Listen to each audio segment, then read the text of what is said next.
Hello प्यारे बच्चों, उम्मीद है कि आप सभी लोग अच्छे होंगे, जिंदाबाद होंगे, ज़बरदस्त होंगे और अपनी बोर्ड की तैयारी में भी लगे होंगे। तो प्यारे बच्चों, लेक्चर नंबर 2 में हमने डिस्कशन किया था कुछ करेक्टरिस्टिक ऑफ केमिकल रिएक्शन के बारे में। एग्जाम्पल जैसे कि change in temperature, revolution of gas, change in state and so on. आज लेक्चर नंबर 3 लेकर मैं आया हूँ, तो उठा लीजिए अपनी तलवार और ढाल और हो जाइए युद्ध के लिए तैयार। और स्वागत है आपका एनआर के ऑनलाइन प्लेटफॉर्म पर।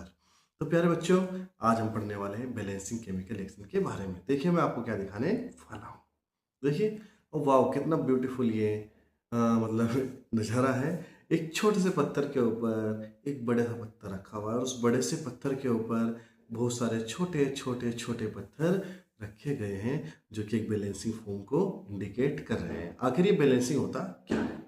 चलिए आपके आसपास के एग्जाम्पल को उठा के समझाने की कोशिश करते हैं।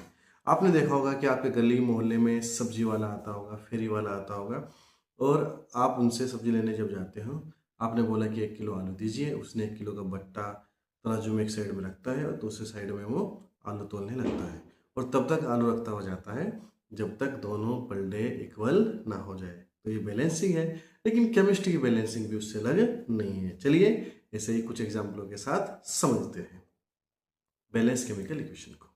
चलिए बेटा, देखिए अगर क्वेश्चन आए कि what is the balance chemical equation, तो हेडिंग लगाइए बैलेंस केमिकल इक्वेशन और क्वेश्चन लिखिए what is balance chemical equations. देखिए according to balance chemical equation, mass neither be created nor be destroyed in a chemical reaction. किसी भी chemical reaction में मास न तो क्रिएटेड किया जा सकता है और नहीं डिस्ट्रॉयड किया जा सकता है।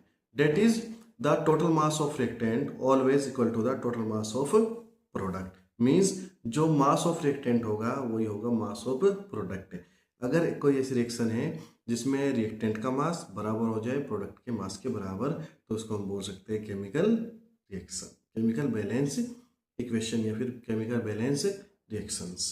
मैंने क्या बोला कि mass of product equal to mass of reactant या फिर mass of reactant is equal to mass of product.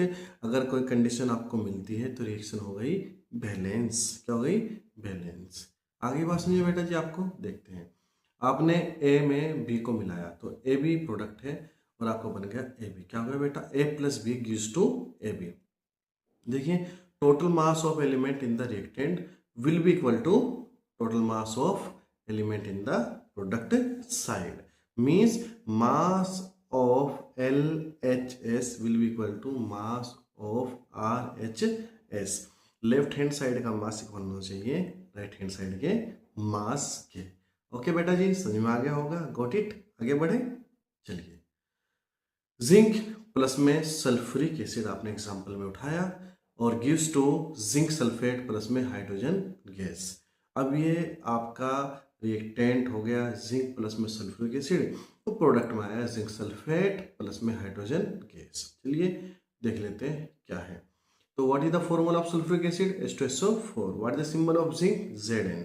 Okay, zinc sulphate का फॉर्मूला आ जाएगा बेटा ZnSO4 प्लस में हाइड्रोजन गैस का आ जाएगा H2 गैस।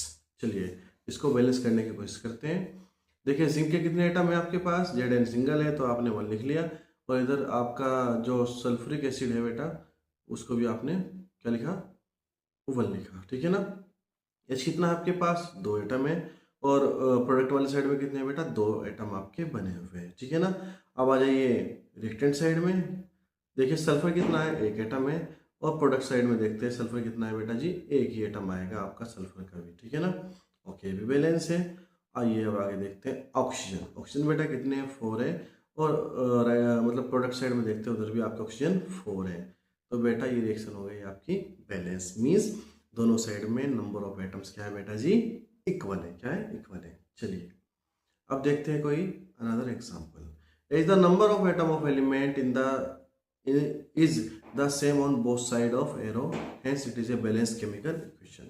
अगर एरो के दोनों साइड में नंबर ऑफ एटम क्या है बेटा? इक्वल है, तो इक्वेशन हो गई आपकी बैलेंस केमिकल इक्वेशन। ठीक है ना? ओके बेटा आगे बढ़ते हैं। स्टेप 1, Fe प्लस में H2O तो बन गया Fe3O4। गैस निकली आपकी H2। चलो देखते हैं। Draw boxes around the each formula. अब इसको काउंट करते हैं, बॉक्स बना लिया है। स्टेप 2 में क्या करेंगे, list the number of atom of different element, जो जो एलिमेंट यूज हुए उनके नंबर आप लिख लीजिए। एग्जाम्पल Fe1, ठीक है ना, Fe कितना बेटा 1 है रिएक्टेंट साइड में, प्रोडक्ट साइड में बेटा कितना है Fe3 की फॉर्म में। रिएक्टेंट साइड में हाइड्रोजन आपके 2 है और प्रोडक्ट साइड में आपका हाइड्रोजन 2 यानी कि बैलेंस है। ओके, रिएक्टेंट साइड में ऑक्सीजन आपकी 1 है और प्रोडक्ट साइड में आपके ऑक्सीजन कितने बेटा 4 है, यानी कि ऑक्सीजन बैलेंस नहीं है। यहाँ पर आपका Fe और ऑक्सीजन बैलेंस की फॉर्म में नहीं आए हैं, इनको बैलेंस करना होगा। चलिएगा देख लेते हैं बेटा जी। Start balancing the compound that contain maximum number of atom to balance the oxygen atom. सबसे पहले ऑक्सीजन एटम को बैलेंस करके देखते हैं। ओके, वाटर में ऑक्सीजन कितनी बेटा 1 और Fe3O4 में ऑक्सीजन कितनी बेटा 4। ओके, तो बैलेंस करते हैं। अगर मैं वाटर में 4 से मल्टीप्लाई करता हूँ तो 4 आ गया, और अगर मैं प्रोडक्ट साइड में मल्टीप्लाई करता हूँ किससे बेटा 1 से, किससे मल्टीप्लाई करूँगा 1 से। तो देखिए यहाँ पर आपका आया क्या फोर्थ स्टेप में, late us balance hydrogen atom in the partly balance equation.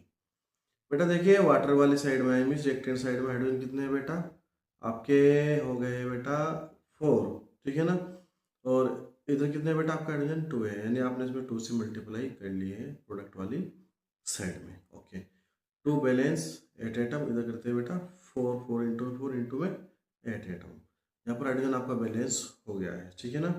Okay, देखिए Fe में कोई मल्टीप्लिकेशन नहीं है, वाटर के साथ 4 की मल्टीप्लाई की गई है और उधर हाइड्रोजन के साथ भी 4 की 4 की मल्टीप्लाई आपने की है, ठीक है ना बेटा जी।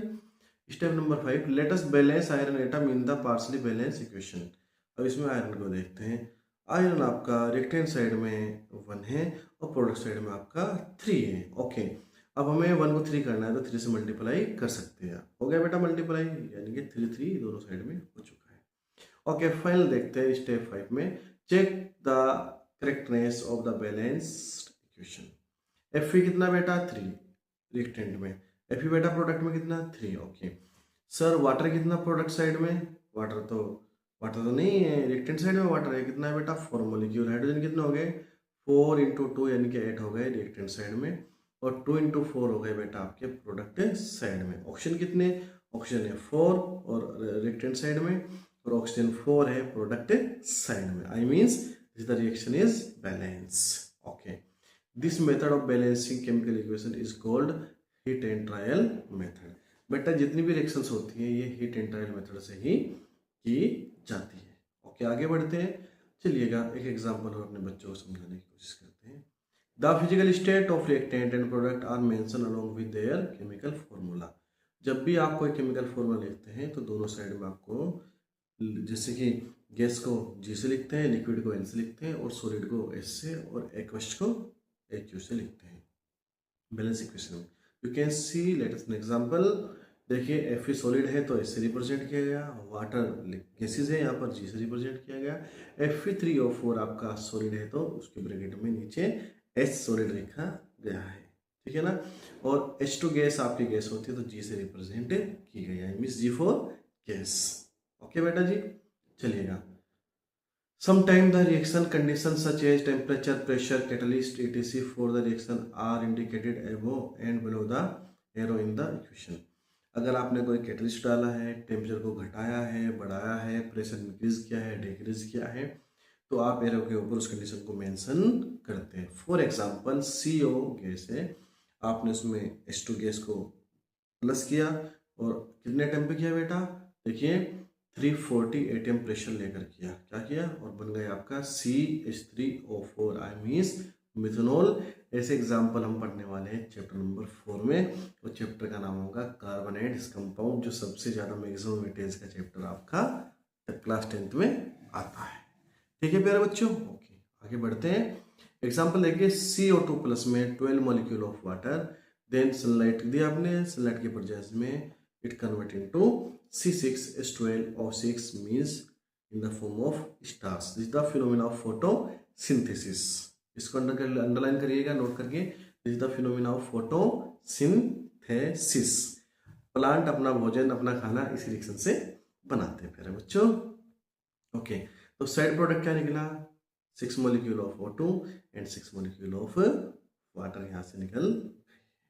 ओके, अब लेक्चर नंबर 4 आएगा। लेक्चर नंबर 4 में हम करेंगे कुछ टॉपिक कवर, जहाँ पर आपको बताएंगे टाइप ऑफ केमिकल रिएक्शन के बारे में।